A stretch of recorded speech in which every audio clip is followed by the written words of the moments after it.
Acres, Green Acres. It's, let's see, for prosperity sake or posterity sake, January 26, 2023. I'm Mark, your host, coming to you from Baker's Green Acres. This is the Anyone Can Farm live chat. Thursday nights we set aside for an interview, and we've got a very interesting guest. I was interviewed by Tag, I guess this is about 6 weeks ago. And you guys know that we interviewed Neethi on here, Neethi Bali, and she interviewed me and Tag at the same time. And I remember it was a really interesting conversation. And what Tag is doing is right in our wheelhouse. And just a little bit of conversation. It seems like this is our expert right here on the things he's going to talk about. So I'm going to turn it over, give you as much time as you need, Tag. Let's hear the story. And keep in mind, we have our live chat right here. If you can keep an eye on that and you see a question that you want to engage with, by all means, just take it. We got about an hour. Hit it. Well, I guess first, Mark, thank you for having me on, and thank you for asking me to come on. You're welcome. I think at the end of the day, together is all we're going to have. And I'm a big community advocate. But so I'll real quickly tell you my story. So I spent 25 years of my life in the financial world, and had worked my way up to where I was the executive. I handled basically the revenue side of a financial holding company that owned, we actually had 2 holding companies, 2 life insurance companies, 2 agencies, a marketing company, and an investment company. And I had 900 employees across the country. And I was one of the top 2 guys in the company. And went on, it was really a great life. I got to travel. I mean, I've seen the world. My wife, in her previous life has owned every Coach purse and every, all that great stuff that went along with it. But, it never really set well with me. Just a lot of the things, the way business was done. I did it because it provided a life. And, I kind of refer to it as I was kind of a coward because I hid. But anyway, to make a long story short, when the whole Wu flu came out, the CEO of my company contacted me and said, "Hey, how do you feel about mandating the thing for all the employees?" And I replied that I was not okay with it, and that the employer has no ownership over the employees' bodies, and I am not supportive. And I kind of hoped, Mark, at that point, the whole issue would just go away, but didn't. And a week later, I got another message from him, and he said, "Hey, you have 30 days to get all the employees to comply, and I think it's best if you do it." And so right. And that was actually an interesting point because, later I come back to realize it was never about the flu. It was about compliance and obedience, because I challenged him directly. This was his way of saying, are you a good boy? And so I said, "Okay, sir, I'll get on it." And I called a meeting, and, it was so fascinating to me. And I still think about this moment a lot. When I walked into that meeting, the CEO and, the board and a lot of those guys were patting me on the shoulder, telling me, that I was making a great decision, and, thanks for being part of the team and blah, blah, blah. And I was thinking to myself, oh my God, do these guys have a huge surprise coming? And I decided, at that point, I wasn't going to do it. And so I got up on stage and I told everybody I loved them and that I respected them, and whether they wanted to get it or not, I supported them, and that we as a company would not be mandating anything. And man, you should have seen the look on the faces, like, what? And, well, long story short, I was escorted out of the building, and, that ended my 25-year career. And, I went from making big money one day to unemployed the next day, all because of, my beliefs and things. And so once that all happened to me, I decided, this isn't going to go on like this no more. I'm never going to put myself or my family in a position to where the world has stroke over me like it did then, where it could take from me. And so I took all my money out of the markets. I sold everything that I owned. I bought a piece of land. I built a 5,000 square foot, completely off-grid homestead. We bought animals. We, put buildings up. I have no rent, no mortgage. I have no utility bills. I have no water bill. I have no sewer bill. I live out here on my farm on my own. And then I decided I'd spend the rest of my days talking to people like you, Mark, and try to help spread freedom and tell people that it's, you can do it, and it's out there, and you can separate from the system, and it's time to practice civil disobedience and stand up and say no more. And so I'm living that life. I'm living it every day. Yeah. You're not really being disobedient. You're just opting out. Yes. I took Yeah. my production elsewhere. Yeah. Yeah. There's something to be said about that lifestyle or this lifestyle. Yeah. Jill and I have been we talk a lot about things like this. And today, the whole view count thing came up, and we Mhm. were like, I'm not sure if I trust that view count business because Mhm. we seem to have about 20 people that listen to this show every week. And I don't know, that doesn't sound right. Yeah. But a view count is corruptible. Mhm. So if we do this regardless of the count of views, then we cannot be corrupted, Yeah. and you can't be corrupted now either. No. You cannot be corrupted. So that's a good No. place to be. Yeah, Mark, my goal was to take all the stroke away. And you wouldn't believe how I went through it. I mean, I had this incredible spreadsheet we call the UGS score, called ungovernable score. And I Mhm. literally looked at every dollar I spent, where I spent it, who I spent it with, who owned me, how they owned me, and then came up with a plan on how I was going to stop it. Not spend money with them anymore. Huh? Yep. Yep. Okay. So you're not just freelancing, going around talking to people on the street. You've set up an organization. Can you Hmm. bring us up to speed on that? Because I like this. Yeah. Yeah. So since I no longer had anything to lose because they already took my career from me, I decided the first thing I'd do is build a YouTube channel, which I did, called Life Done Free.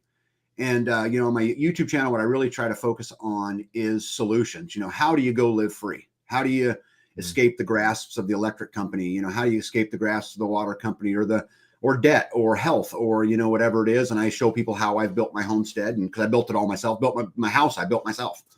And so we do that. And then once I got that up and running, I also went and built a social media platform called freesteading.com.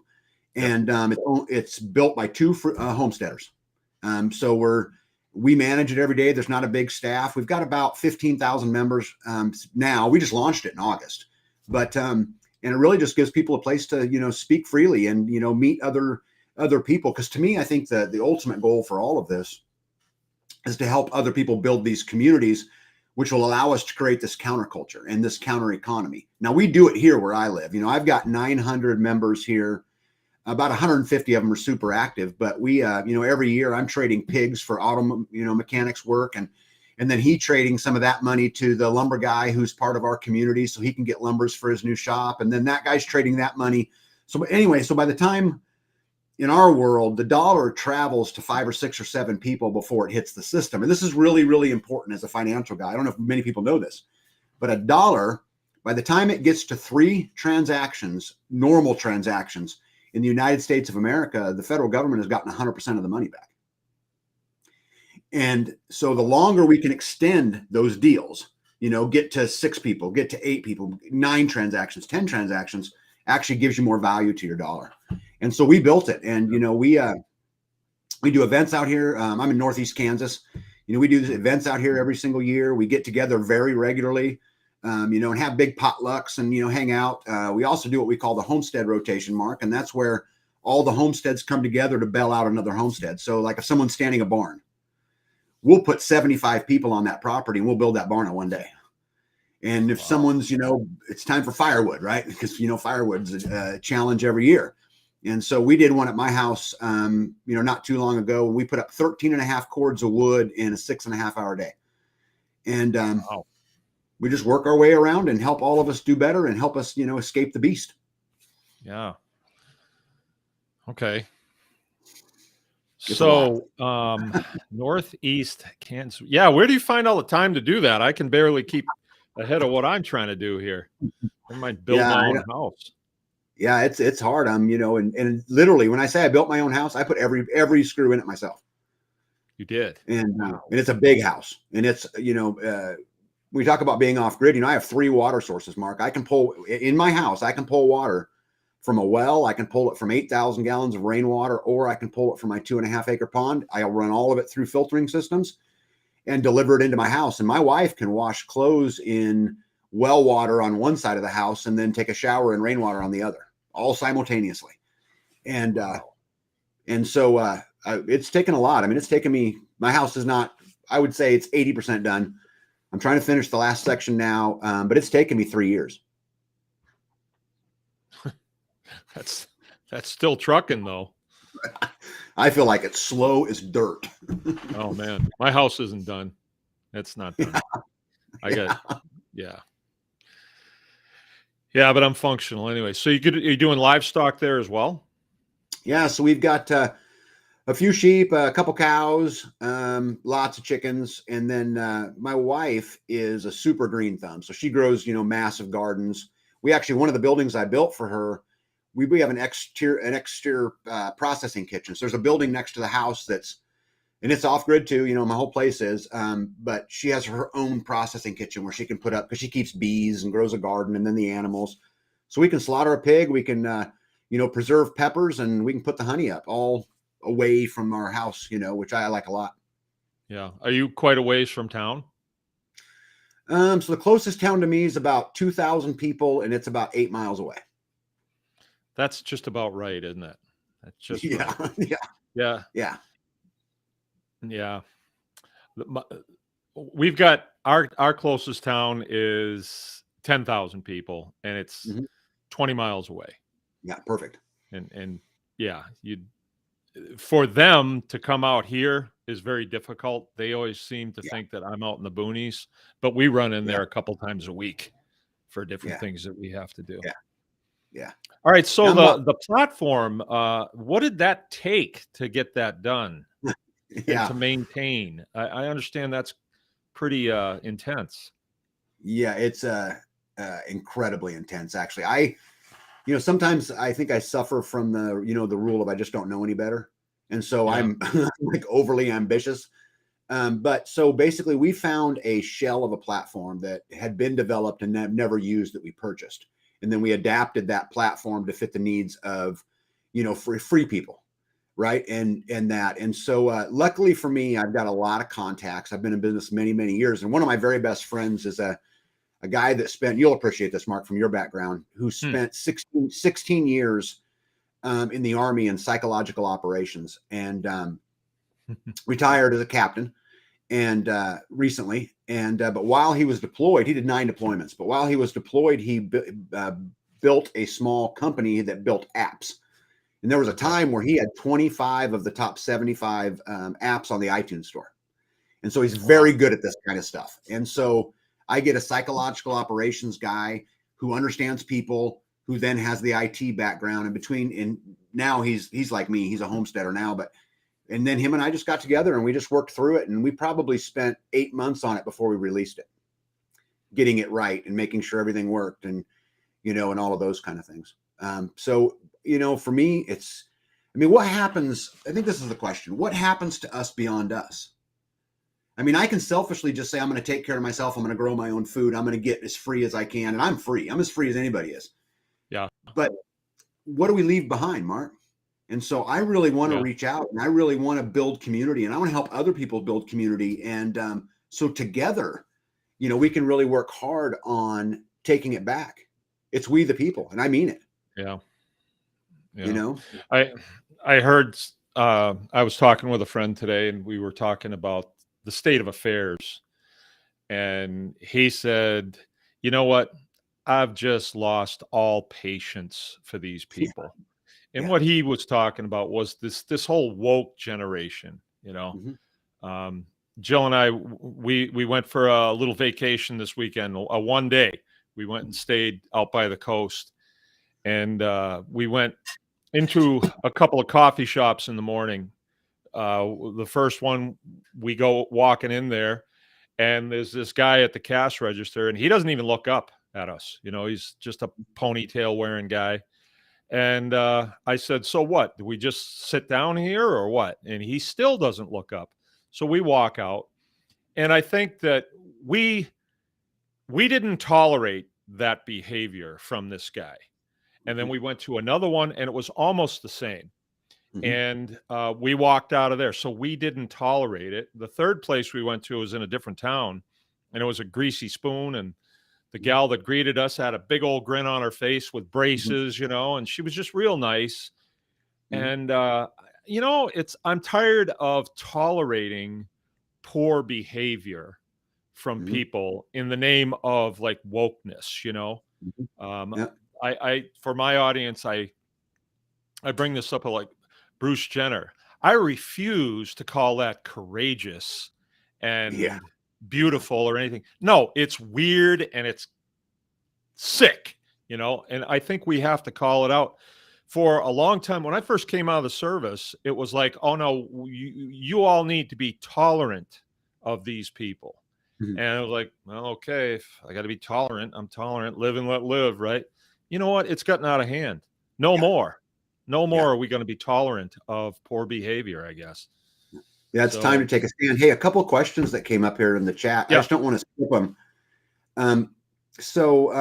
They ask, how long did it take you to grow your following to put 75 people on a community project, and how exactly do you execute that fast of a voluntary community? I think it's a super good question. I hope you don't mind, Mark, me answering them, but I'm big on Not at answering the all. question. That's why we brought you here. Yeah. So going way back to 1993, when I got out of the Army, I started prepping. And so I've kind of been in the movement a long time. I was just in the closet and behind the scenes. And so this group that we talk about, all these people around me who do this, many of them I've known over a decade. This has been in the works a long time. Now, okay. I'll tell you though, to this question, it picks up steam. This year, because of my YouTube videos, every time a piece of land comes up for sale, I do a YouTube video on it and try to encourage someone like-minded to come to our community, because in my opinion, I'd rather have the like-minded unknown than just the unknown. I think that's a better bet. True. And so anyway, we added 5 families this year. So it continues to grow.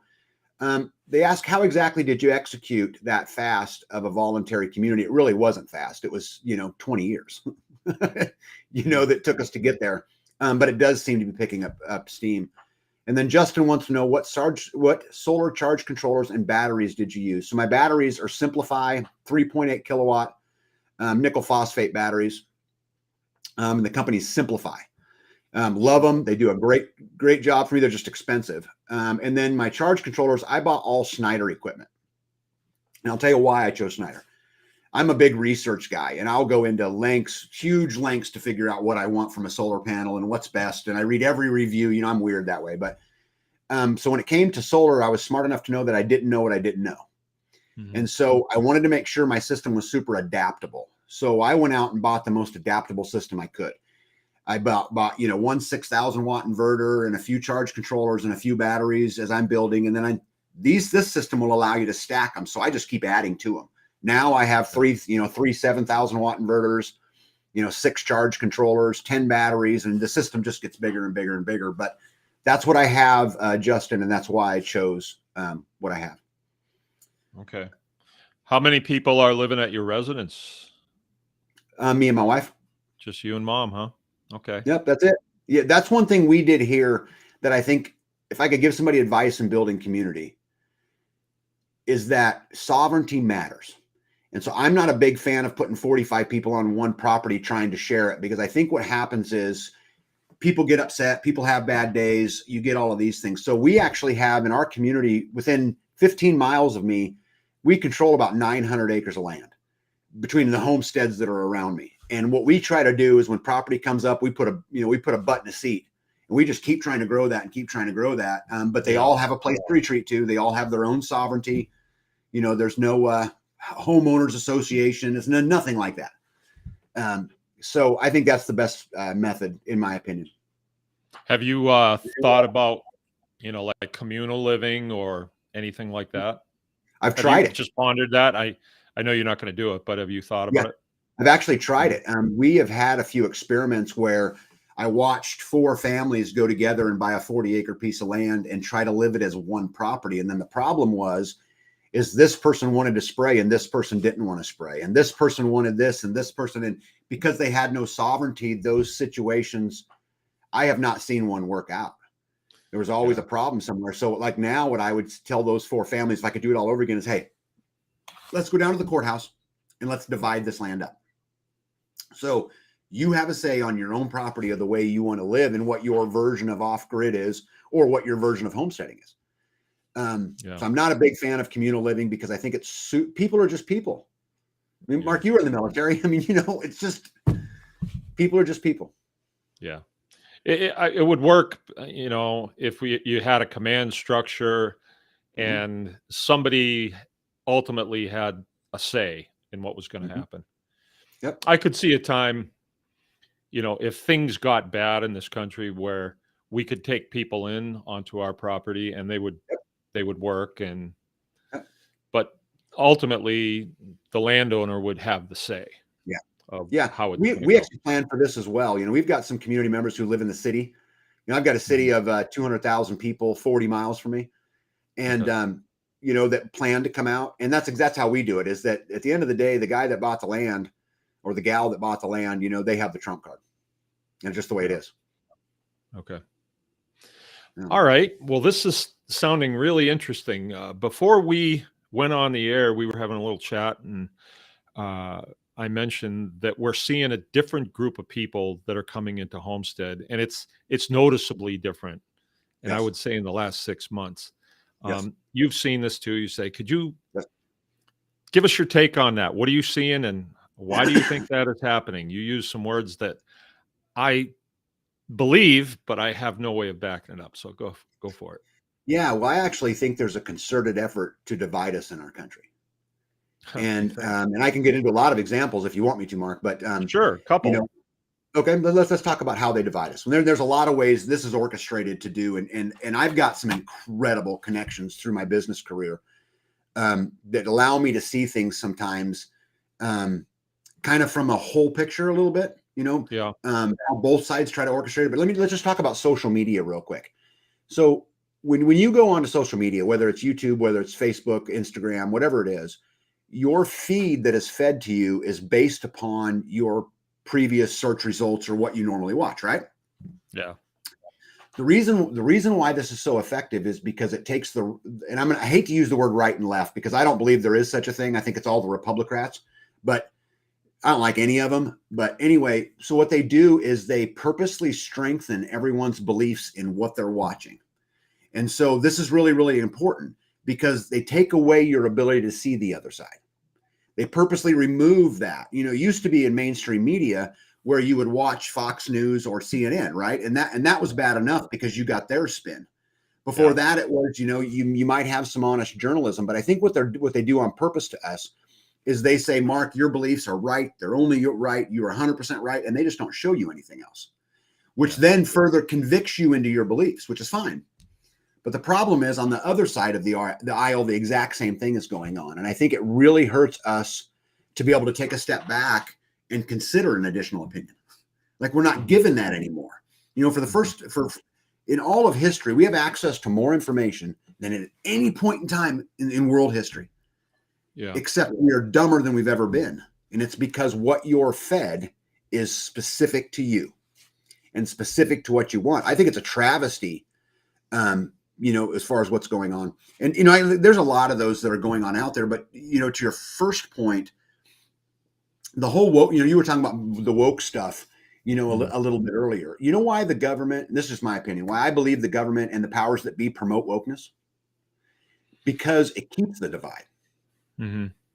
And at the end of the day, if we're fighting each other, we're not fighting them. Yeah. And they're going to keep doing it. And I know people who have spent 30 years at the agencies, pick them, whatever one you want to talk about. Yeah. Who are now moving out of DC. And I know one in particular that I'm talking about now, who just bought 140 acres in West Virginia and has served with, honor his entire career. I mean, a great soldier, and can't do it anymore. Just don't believe his heart ain't in it anymore. And I think it's a shame. I think it's absolutely a shame. Yeah. Do you think it's anything new? I think the tactics are new. I think they get better and better at it. But no, I mean, I think this stuff started, many. I mean, I think you could actually trace this all the way back to, when that Massachusetts governor decided he was going to go over to Prussia, because, Prussia had just got its butt kicked from France. And then they, developed this industrial school system. And then the governor of Massachusetts goes over there to inspect this school system. And then they institute it. He brings it back, which is the Prussian school system, that's used in the, modern schools today with bells and, particular amount of time. And, their whole goal, the Prussia's goal was to build a better soldier. That's why they did it. I'm a history buff kind of. And anyway, so I think you can actually track it a long way back. But I think it's becoming more and more sophisticated every day.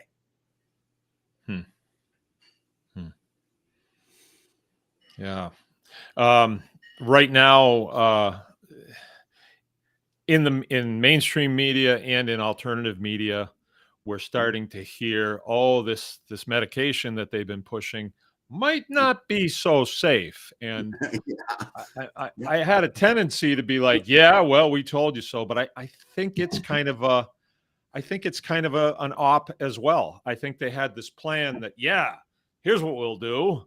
We'll give them this medication. Some of them will die, and then we'll say it was a bad idea from the get-go. I mean, it just causes so much heartache for people. Yeah, my dad, this last year, my dad was a 3-tour Vietnam veteran and very declarated, came back from Vietnam and made himself super successful, never beat us, never did drugs, didn't drink, right? I mean, he was a good man. And he got his third vaccine, his third poke on December the 22nd. He fell ill on December the 27th. He was admitted to the hospital on January the 3rd, and he died February 6th. Oh my and so this is very personal to me. Not only did I lose my career over this, I lost my father. But I think this is the biggest psyop ever executed against a population. I don't think they did their due diligence at all. I think they were at the very best, they were asleep at the wheel. And at the very worst, it's treason. Yeah. We smelled it from the beginning, people who have been on this channel and listened to me yak right from the get-go. I think it was maybe 10 days in, I said, boys, this doesn't smell good. It sounds to me like they're going to be presenting us with a solution to this problem. And I'm not interested in the solution. And sure enough. And I don't know. I listen to a lot of history too. And I particularly like to listen to testimonies from Vietnam soldiers. Today I was listening to the tankers of Vietnam and how they utilize tanks in Vietnam. It's just fascinating. So I do a fair amount of that myself, and I watch a lot of documentaries too. But my mindset has kind of changed a little bit. When I hear Charlton Heston telling us what really happened, I'm almost kind of wondering, does that even make sense? I believe, I don't want to take up too much time, but I believe if we cut out all the noise and people telling us what we should believe about something and just observe it, I think we get a more accurate read on things. I always try on a topic to be able to argue the other side, even if I don't agree with it. Can I properly articulate the other side's argument? Because if I can, I probably have a good chunk of the facts. If I can't, I probably don't. And so I really strive hard to not just listen to the right, even though I'm a conservative. I mean, I was a registered Republican for my whole life, pretty much up until recently. But they've betrayed us just like the left has. And I referred to them as the Republicrats earlier, Mark, and I stand on that. They're the Republicrats. I don't like any of them. Yeah. I think they're of no use to us. And I think the more attention we give them and asking them to do their job, I think we give them power by doing that. If we just disregard them, I think it's the way to go. And then create our own alternative systems. We discuss on here all the time, Tag. The systems that we depended on for years, thought we could depend on, and you only deal with them once in a while. And if you have a good experience, you say, "Oh, that was good." But during this whole thing, we've seen them all fall flat on their face and succumb to the corruption that's involved. And it's like, no, I got no time for you guys anymore. I don't want to utilize you. I want this. Okay, so tell us about this new class of people that are getting into homesteading. From your point of view, why is this happening? Yeah, I think they're just sick of it. I think that we get fed. Earlier in your chat, let me see. Bear Up Farm says, and I'm going to relate to this, which is why I brought Sure. this up. The social media has divided the racism, and that people are leaving. See, here's the thing: is I live in a super red state, right? Super conservative, and primarily white, right? Where I live is primarily white. Mm-hmm. I don't know any racists. I don't know a single one. I really don't. And so I think what they do is they sensationalize everything, and they make it all about what it's not really about in an effort, again, to divide us, to keep us dependent upon them. Because at the end of the day, this is the absolute perfect case scenario for the powers that be is this. Get a job, work 40 years at the job. At the end of the job, we're going to give you a gold watch, tell you to piss off. Then you're going to file for Social Security. And then as you get entered into a nursing home, they're going to do a Medicare spend down. They're going to spend down all of your assets. And as fast as you can die is the better for them. Yeah. Our system is built on infinite growth. And what we're experiencing right now is because of the baby boomers. I don't know if you've gone into research any of the demographics of how all this works, but Gen X, we're a fairly small generation compared to like the baby boomers, or even compared to like the millennials. But our triangle is inverted for the first time in a long time. And our system cannot continue with infinite growth. So they have to continue to come up with all this stuff all the time to keep us scared and to keep us divided. So I think that there are good men and women serving in our services, and whether it's the agencies, whether it's, the military, whatever it is, who are just done. They back in when COVID was going on, they were calling it the Great Resignation. And I think it's really going on. And even people like me who decided I'm taking my productivity elsewhere. I'm not putting it in the system anymore. I put my productivity and living free to every single person I know and anybody that will listen. And I think you're going to see more of it. I think this is just the beginning. I agree with you. I agree. I was telling you before, I had a guy call me today, wanted pigs. The caller ID came up as some law firm. So, I asked him, so you're a lawyer? And he's like, yeah. I said, well, tell me, why is a lawyer wanting to buy pigs? What's the plan here? I'm just curious. And he says, well, me and my wife are wanting to get out of town. So we're going to build a house out on some property that we bought as an investment, and we're leaving. Yeah. And Mark, I have a buddy. I have a buddy who's got 2 PhDs, one in electrical engineering and one in physics.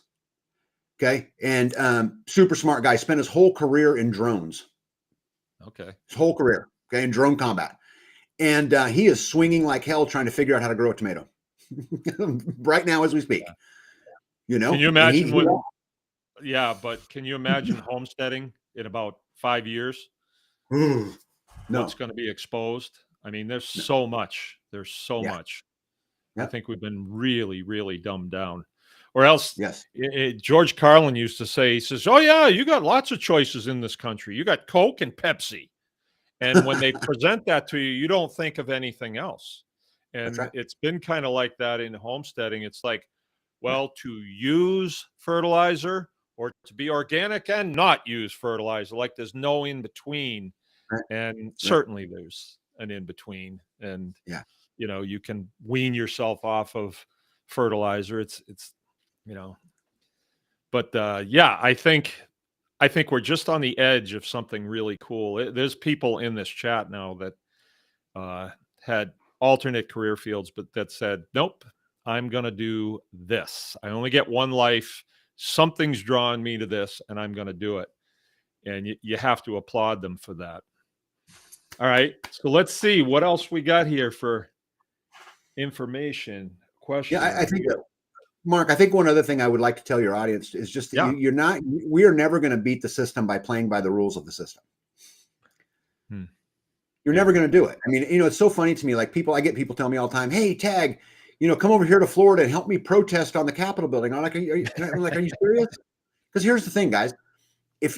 Did you know that by protesting on the steps of the courthouse or whatever it is in your local county, you're actually hurting the cause? You're causing harm. And I'll tell you why you're causing harm. Yeah. Because then the powers that be get to wave the flag and see, democracy works. Yeah. They have no intent upon listening to you. No. You're not going to beat them like that. The way you're going to beat them is by picking, I'm getting ready to do a video pretty soon about Tractor Supply. All that stuff that went out about Tractor Supply and LBGT. Yeah, enlighten us on that. Enlighten us. Okay. So instead of, I'm a big believer in you have to understand both sides of the argument. And if you can't, then you're missing the boat. And Okay. so I went and I read the complaints. I read the videos that came out. I also read the Tractor Supply response to that stuff, which they basically came out and said, we don't condone this. Is basically what Tractor Supply said. But so I said, okay, I'm going to take this a step further. So I looked into every one of their board members. Okay. And where do those board members come from? And what ties do those board members have? Where did they serve previously? And I just dug into it. And what I've learned from it is that they have made a conscious effort over the last 5 years to preach, inclusive and diversion, and they're very pro LGBT, and I can prove it through the board of directors and the committees in which they sit on. So anyway, instead of just jumping on them, right, what I did is I said, I'm going to go do my own research, and I'm going to try to figure out what's real and what's not real. What just happened at a store in Texas versus what's really corporately sponsored. And I'm going to vote with my dollar. I'm going to do it. So you done with them? Well, here's the thing, bud, is that I don't have any problem with, here's a couple of their movements they made recently was they've donated a lot of money towards helping Black farmers succeed and helping women farmers succeed. I support both of those. Now, I'll tell you, though, I'm 100% against subsidies, period.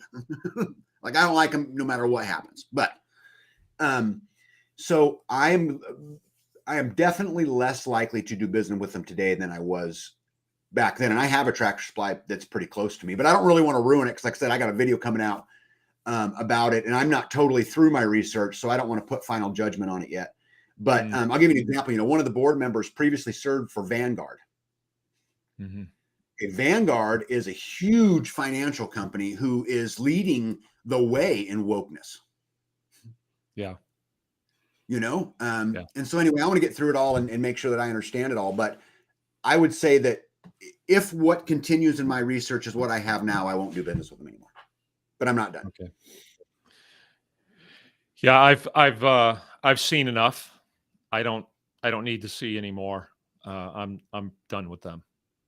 I am done with them. Yeah. And I did there was enough research. It's all there if you want to look at it. Yeah. And it's so hard to say though today, Mark, in my opinion, because man, they can feed you with exactly what you want to see constantly. Yeah. And so I just try to dig into it. And plus I come from that world. So researching a company's board is very easy for me. I'm used to doing it. Yeah. But I want to see where did they put their money? Because there's also ways you can go in there and figure out where they donated to politically, and those kinds of things, who they gave money to, which is so funny. They said that they like to donate to small farms. And in 2020, they donated $125,000 collectively to small farms, but 10 times that amount to political campaigns. Yeah. So what do they really want to help? Yeah. Yeah. I don't mean to rant. Sorry. You'd think that would be beyond, a store like that would be not focused on that, but like they have that much profit that they can do that type of thing. I don't know. Yeah. Okay. So we've got people that are leaving the city. We've got people that are leaving the high-speed jobs, and they're coming out to live an intentional homesteading close to the earth. Do you think there's a spiritual component on this? Oh, goodness. What an interesting word. It's going to smoke you out a little bit. That's a tough one. I think it's a good word you use there. Yeah. For me personally, when I left, I chose to come to this life because I wanted to rely on me.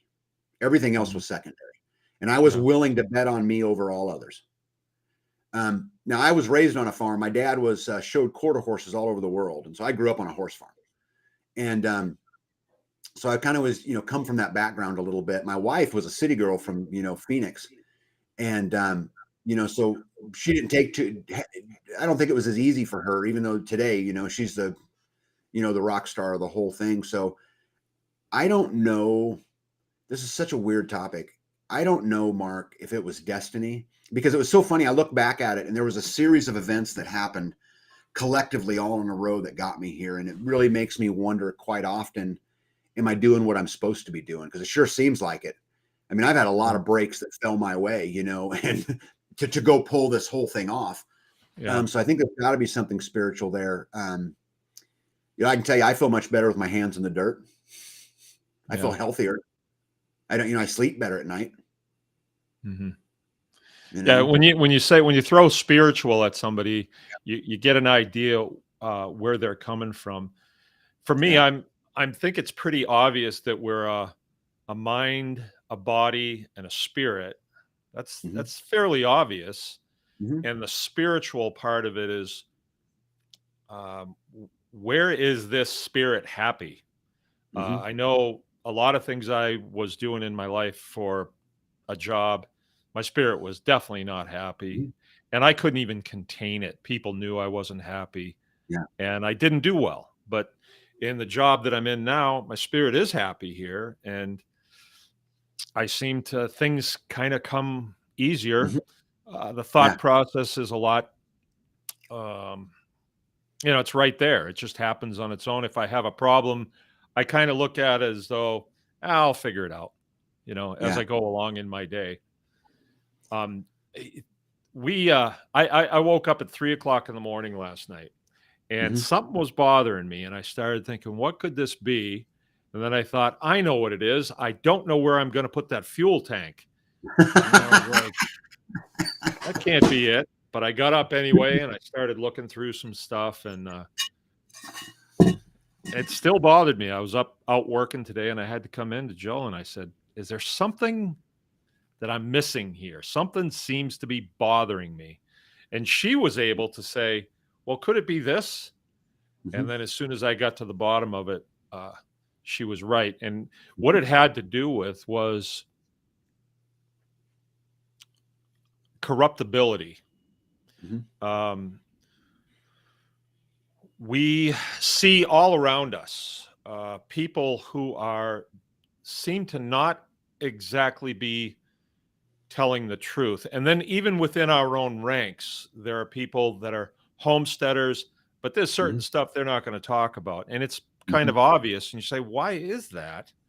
And then you hear about these sponsorships and things like that, which basically, if somebody sponsors you, they're sponsoring you so you will speak highly of them and speak highly of their product. And isn't that corruption? Isn't that corrupt? I Yeah, mean, I think maybe not if you already use it and think highly of it, but yeah, I think if you go on there and you say this is the greatest product ever, but you don't know that to be true, you're a liar and a hypocrite. yeah. Yeah. You know, I don't sell anything on my channel. You know, it's funny. I'm getting ready to go speak at the Next Step convention, which is about creating the counter society here at the end of February. And she asked me, she said, well, you want a booth so you can sell your stuff? I'm like, I don't sell anything. I don't have anything to sell except freedom. Yeah. You buying freedom? Because I'm selling. You know? But no, I totally agree with you. I guess I do, when I do business with people, I have no problem letting other people I do business with know that these guys are good to do business with because they can Sure. actually fix stuff.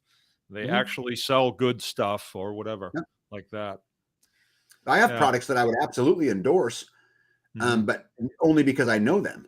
You know, I use them every single day, you know, things that make my life easier out here, for example, or that I would say, hey, this is a great product. This is a great company. As long as it's truthful, I think it's fine. But I think just to let the dollar, which is so funny, the dollar is the land of make-believe anyway. People do so many things for $1 and it don't even exist. It's not even real. All right. Can you expound on that a little bit? I think that's really going to shock some people. Yeah. Okay. So I don't know how many people know this or not, but the average American today is paying 59% in taxes. Okay. You don't see it because how they get it from you is they tax you at, 25 or 30% on your income tax and this much on your property tax. And you go to the gas station, you pay this much more tax, and the grocery store, you pay this much more tax. And by the time it's all said and done, they're getting about 59 cents of every dollar. Wow. So then it's how it works, right? So then you take whatever money is left over, you go to the tire man or you go to the, whatever it is, whoever you give that money to, they're getting the same 59%. And then they give their money in the same 59%. So by the time it gets to 3 transactions, okay, the federal government has gotten 100% of the money back. It's a scam. It's not real. what they do is they just say, hey, Tag, we're going to allow you to get that new that new TV this week because that's going to keep you happy. But it's a lie. Keep you past. Not even real. Yeah. I do not have an emotional relationship with money at all anymore. Zero. It's important right now because it's how I pay for my cell phone, right? Whatever. But the fact of the matter is, ladies and gentlemen, it's a scam. Yeah. And we have to operate within it, but not completely, right? Yes. So it's pretty hard to get away from money totally, but yeah, 100% it's hard because this is why community is so important. This is exactly why community matters so much, is because you can take we call it a UGS score where I'm from, your ungovernable score. You can really push that level of that ungovernable score inside your community. You can get up into the 70s, 80s, and I've never seen anybody in the 90s, but you may be able to push it pretty far. But at some point, you can't produce your own salt, for example, or you're not going to go and produce your own oil filter for your skid loader, or you're not. So there's some of that we're going to be tied to. We can get into cryptocurrency or all how the digital dollar and all that, which is obviously going to, come down the pipe. But I think what's critical is that you really focus on eliminating each piece of stroke you can, because what a lot of people don't know is, war is being waged against us today on a million fronts, right? The electric bill, right? You're a slave to it. The water bill, you're a slave to it. The mortgage, you're a slave to it. All of these things that we're so dependent upon the system to, every single one of them is an avenue of attack. And you know this from your service, Mark. How many fronts does a general want to fight on? One, if he can. That's right. One. And so I think our job is to eliminate as many of them fronts as we can. And it is doable. It just takes a little bit of training, right? Yep. Yeah. Training and time and persistence and commitment. Community is a huge one. Yeah. It's actually kind of turned into an inside joke in my community. We try to make that dollar bounce to 6 or 7 or 8 times before it even leaves. Because if we do that, now you get those 6 plus those 3, and then by 9, it's worthless again. But if the more and more I think you can do that, I think the more successful you'll be, and actually the more value each dollar has. From a counter economics perspective. Wow, that's deep. Yeah, it's deep. Fun though. It's a great game. Yeah, and it's a great game. Yeah, I don't see it as a left-right paradigm. I see it more as more of a like a worker parasite paradigm. Both the left and right, the politicians are parasites. The majority of them. I mean, maybe some of them have a good heart when they get into it, but they usually get flipped pretty quick, it seems like. And there's the odd one here or there that is true blue, and they kind of let them cruise because you got to have a couple good ones, to make it look good. But then we have the parasite worker class, and the ratio it's getting crazy now. I mean, it's like, that's not good. And if we can see that and you can identify that, well, I think that would be a better thing to focus on than the politicians on the left and the right that kind of come together and, kind of poke fun at us. Like, look at those poor sons of guns that are paying 59% in taxes. So we can Brian Jacob down here said 8 forms of capital. And he really brings up a fabulous point, is that, we are trained and programmed since kindergarten, in the Prussian school system, that we talked about earlier, that we are trained that really what you're doing is you're trying to figure out where you're spending your money. It's always about your money. What people don't understand is that all money is a vehicle that allows you to exchange energy. That's all it is. I'm exchanging my energy from your, Mark. I'm taking my energy to earn whatever, to buy a pig from you, and your energy to raise the pig. So it's just an exchange of energy. And so to Brian, to your point, I would put energy capital as the number one most important capital. And if you don't measure your energy capital like you measure your dollar, your monetary capital, you're totally missing the boat. Like, I'm always saying, okay, how much am I willing to invest? How expensive do I want the lesson to be from an energy perspective? Okay. And I focus all of my attention right there, and then the money seems to come easy. Yeah, we had a guy come talk at the soils conference, and he said, you have to stop thinking about resources as dollars and cents, and you Yes. have to think about it in BTUs. Yep. And 100%. he explained, okay, well, the BTUs are usable, Yep. where the dollars and cents, it seems to be just a unit of measure of convenience, Mm-hmm. right? So we are drawn to convenience, and it draws us into their system of dollars and cents.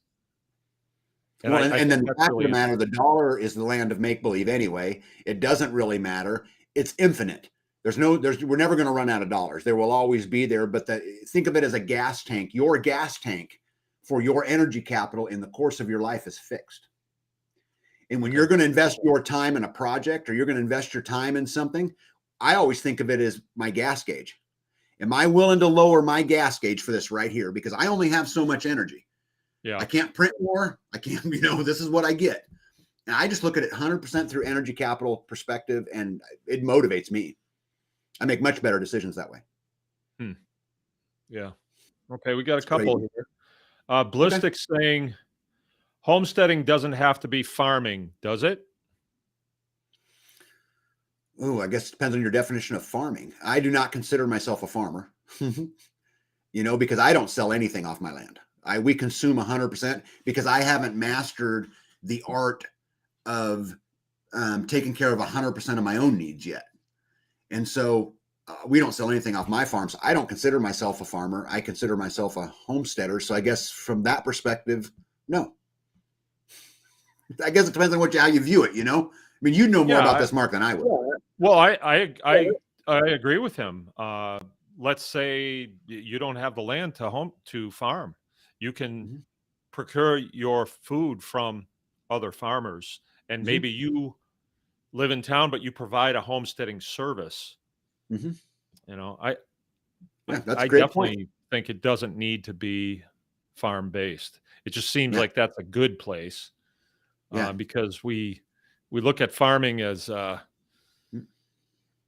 abundant living from the abundant living standpoint. And that's counter to what the machine tells us is, oh no, austerity, there's not enough to go around. Some of you've got to jump off the boat here. Some of you have to swim for it. Okay, Luann is saying the system is toast. My intel source.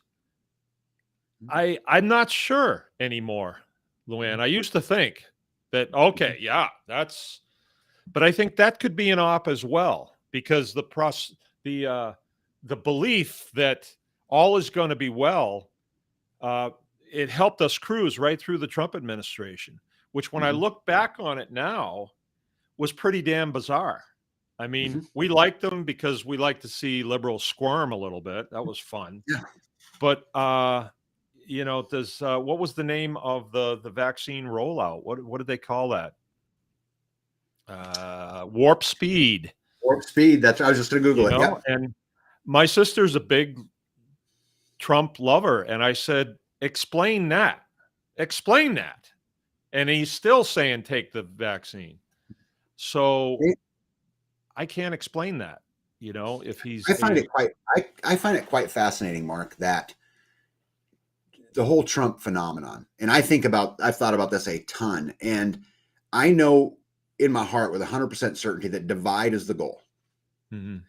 Because everything they do points to divide. The way social media works, the way the mainstream media works, everything that we're fed, the 5 branches of government, as my buddy Spags would say,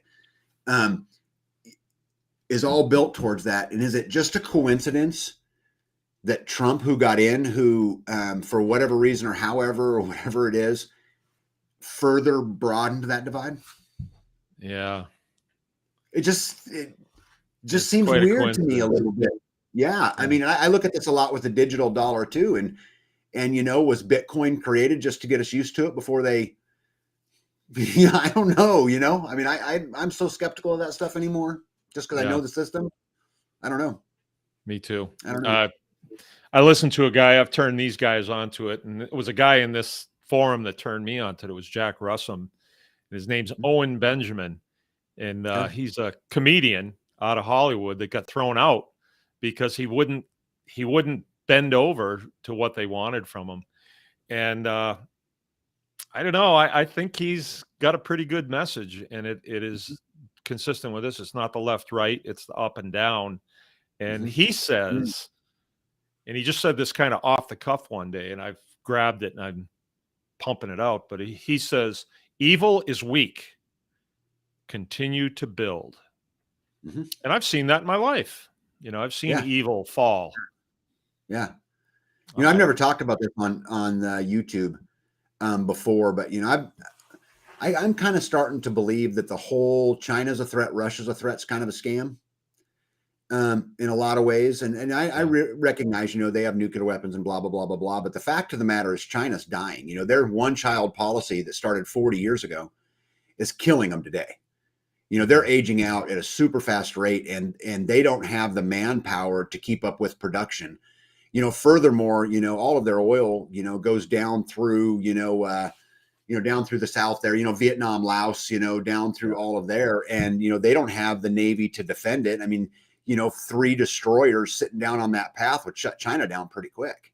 And then Russia also has an inverted triangle in their population, and their whole breadbasket is relatively small. You know, they're a big country, but there's not a lot that goes on in Siberia. It's not like they're this big flourishing superpower coming to be. There's nobody to replace America. India, maybe. I mean, like, maybe you can make an argument for India. I don't know. That'd be pretty tough. How many aircraft carriers does India have? Right. None. I don't see America being replaced as a superpower. I don't see it. No. The media is putting this thing out there that we have something to be worried about. And I don't think we do. I mean, you just look at the carrier force, the aircraft carrier force. I think there's 19 in the world, and we own 15 of them. Yeah. So, I have a friend that's an F-18 pilot. He did it for 10 years, and we talk about this to great extent. And I sent him a video the other day of Russia's carrier. They have one carrier, and they had 2, and they were being built in Ukraine.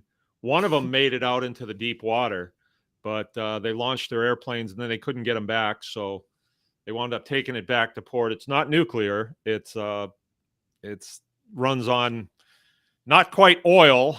It's this other goop that they pump into the engines, and it's just a mess. One carrier, and it's been broken, I think, for 10 years now. So you can do a search on it on YouTube. It's fascinating to see how third world the Soviet Union is, or Russia is. It is really bad.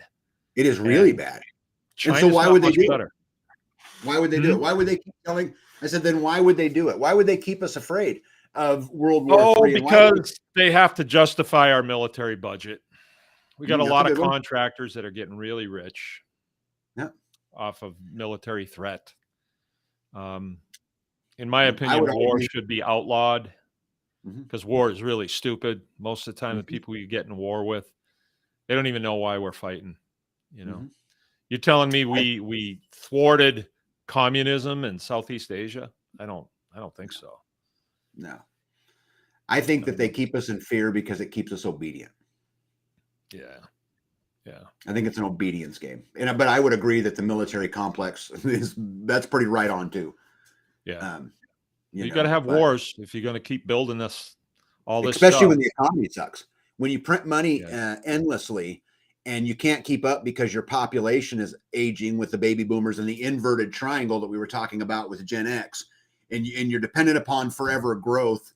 How do you keep forever growth? War. Yeah. They don't have any choice. Along those lines, I mean, I don't like to focus on that too much. I mean, we have to identify it so we can know why we're going the direction that we're going. We're creating our own alternative society. The society that we have right now is taking their marching orders basically from the mainstream media. And it's not going anywhere. It's not doing too well. All right. Well, we're at 1 hour. Cool. Tag, I appreciate you coming on. Yep. So we need to communicate a little offline here. I think we'll be saying goodnight to you. We appreciate you for coming on, and then I have a few Of course. things to say to my people here. But let's see if we can get some. Well, we got a couple more questions here. What if the system is history already? Do you think it's already broken beyond repair now at this point? Yes, because it's created on infinite growth, which we can no longer sustain. You know, the second quarter of this year is when the majority of the baby boomers finally retire, and so they'll begin to pull their money out of the markets. That money's critical for that infinite growth. So yes is my answer.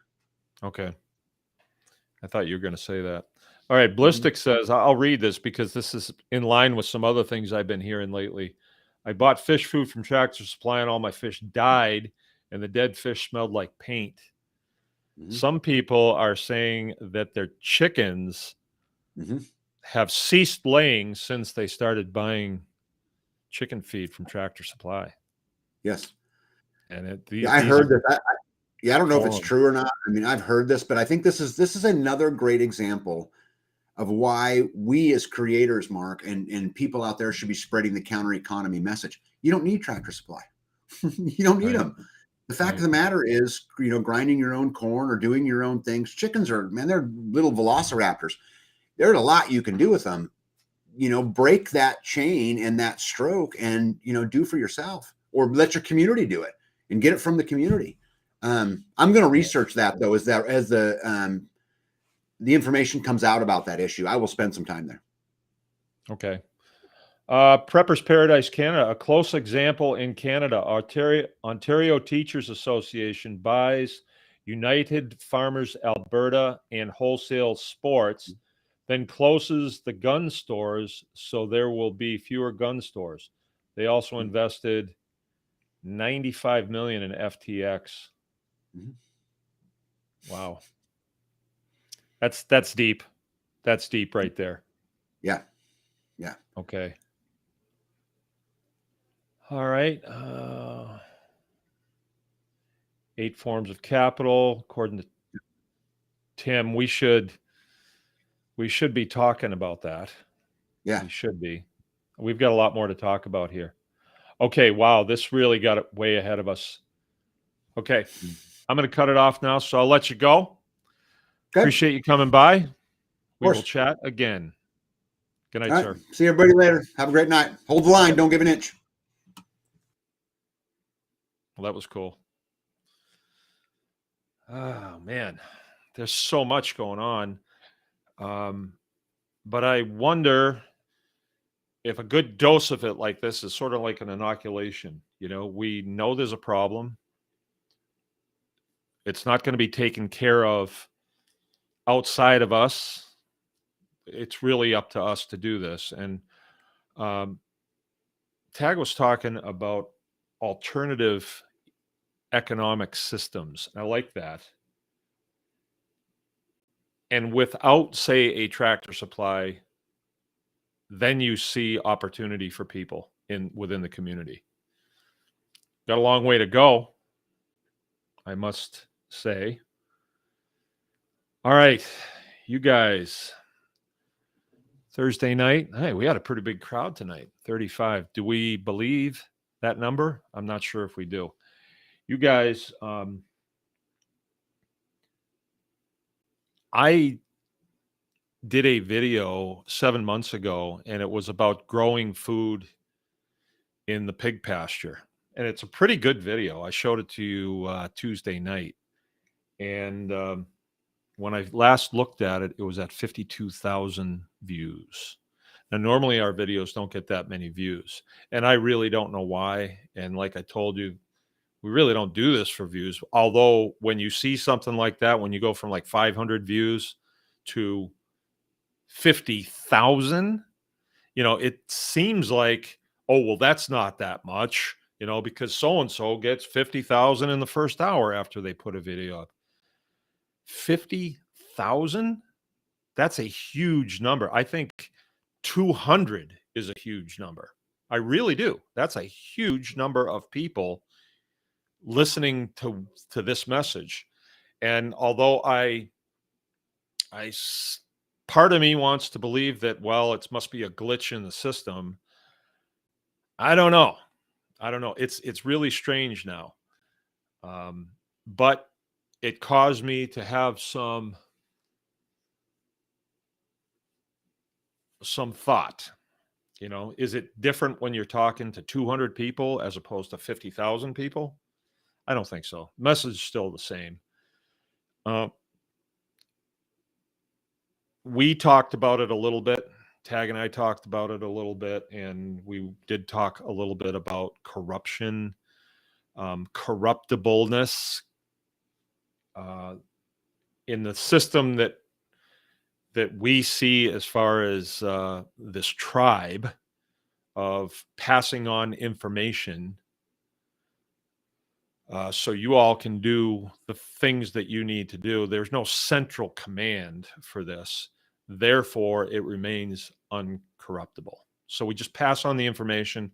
You really need to start up your own tribe area and just go for it. Then it's corruptible. If we were doing this for just views, then I suppose I would do anything for views. But where I'm not doing it really for views at all, it's sort of like a cash drawer. It's a way to keep track of how much business you've done. That's about it. But that's not the reason that it's being done, right?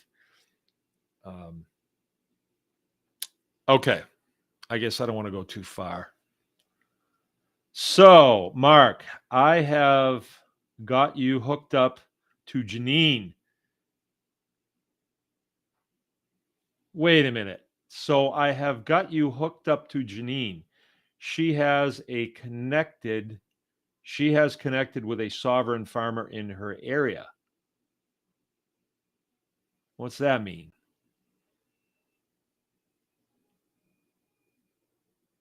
Okay. This says, Tim Milano's saying, we need to act as if there isn't any tractor supply. It will take time, but that thought can drive us. This is a deep subject, you guys.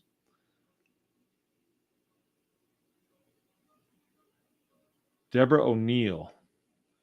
I noticed you late. Just came in a few minutes ago. I'll watch the replay. All right, good. Glad you came. Heirloom Heritage. Any God-fearing USA president would help, not hinder. Yeah. It still seems just like a show. It's just way too bizarre. And if you immerse yourself too much in it, then your lives become bizarre as well. And I think this has been going on a long time. And a lot of people do live very bizarre lives. I noticed today I was fretting a little bit about this huge number, and then it drew me over to look at other homestead channels, which I really don't watch very much. I really don't, because I get bored very quick. Oh, here I am out feeding the chickens. Well, it's not really a lot there for me. There's a couple of them here and there that once in a while I'll hear them, and usually they're talking about like Off Grid with Doug and Stacy. I've told you guys about that guy. A lot of people told me, oh, you got to listen to this guy. You got to listen to this guy. And then when I did, he's a guy that dressed up like an Amish guy. And the first episode that I saw, it was a hot day, so he walked into a pond with his clothes on. And I thought, I don't need to watch this. So I turned it off. And then years later, I was listening to something, probably a YouTube video, and it auto-played to Doug. And I thought, well, this guy's pretty good. I pulled it out and I looked at him, and it's like, that's that guy that walked into a pond. So I finished listening to him, and I've listened to him off and on. And he's got some cool stuff to say. I would hang out with him. If we lived in the same neighborhood, I think we'd yuck it up pretty good. But I got to listening to some of the YouTube channels today, and I don't know if that's the direction that we're going. I think that we're going in a direction of, we do production farming, homesteading. We really do this, and we want to pass it on to other people. I don't have pet projects that I'm working on. It's just, this is what we do. And it's in line with what we have always said is, if you do the thing, you will have the power. If I didn't really homestead, but I just like to talk about homesteading, that wouldn't be so good. And there's piles of claims. People are pointing their fingers at each other, and I don't want to get involved in that. I don't need, why is there that kind of drama in this? I'm not really interested in that. I know, but then you try to get to the bottom of it, and you listen to this homesteader, and they'll have in the description, they'll say, fake homesteaders. So like, well, what's this? So you listen to that, and it's just, they're saying that so you will look at it. That's corruption. That's not good. That's not good. So there was a point today where I said, you know what? I don't even know if I want to do this anymore. But then I come up, talk to Jill, and we got it hammered out that,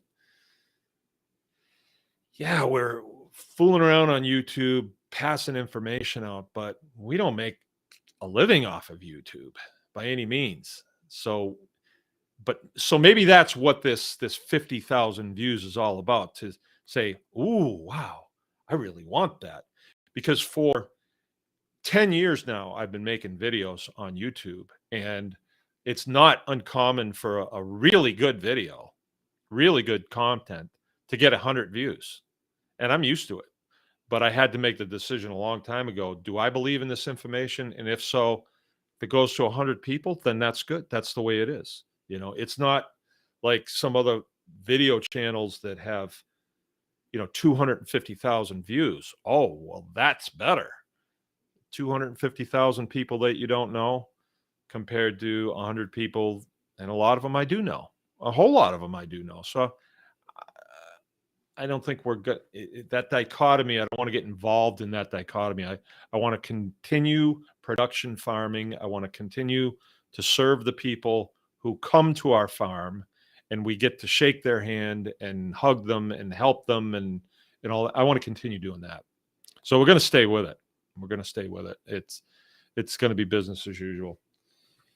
All right. Oh man, I had a lot to do today. I got a lot done. I still got a lot to do tomorrow. We have our event coming up on the 4th, which is not this coming Saturday. It's the next one. It's the midwinter event. Kind of a big deal because we're going to be working in our new space.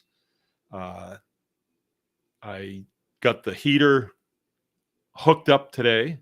I got the chimney on it, all that stuff done. Got my tank ready to go tomorrow. The gasket cement on it should be dry enough that I can put fuel in it, and we're going to give it a test fire. I got 2 of those heaters, and one of them I fired today, and it worked really well. So hopefully the big one, when I fire it tomorrow, it'll work perfectly. And then I have all next week to get that cleared up, maybe get the ceiling insulated, and we'll be in good shape. Really looking forward to this event. I want to point you towards the anyonecanfarmexperience.com. That is our website. And I'm going to ask you to go over there and sign up for the Tribe Plus membership. That is the direction we need to go with this. That's what finances this whole shebang. And the more we can get that going, the more we can do. Right now, there's 3 of us that work on this project. There's me, Jill, well, actually 4. Lorna, she's a real live person. And we're just doing it when we can. And then the production end of the farm is what finances everything. So raising pigs and chickens and milking cows, that's what finances everything. So yeah. And we are super chattable now. I don't know if you can tell that from looking at this, but we are. Okay.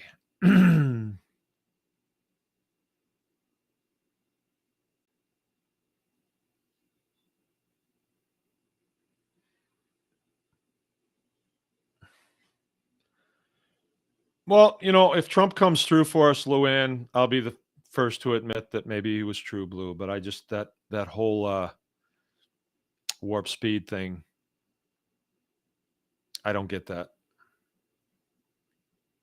Heirloom Heritage. I'm optimistic your channel is growing organically and the teacher appears when the student is ready. More students are ready. You know, I think you're right. I think that a channel that's based on real production farming within the homestead is important. So if you were to come here and I just had one pig or something, you'd say, well, I thought you raised pigs. Yeah, I do. That one.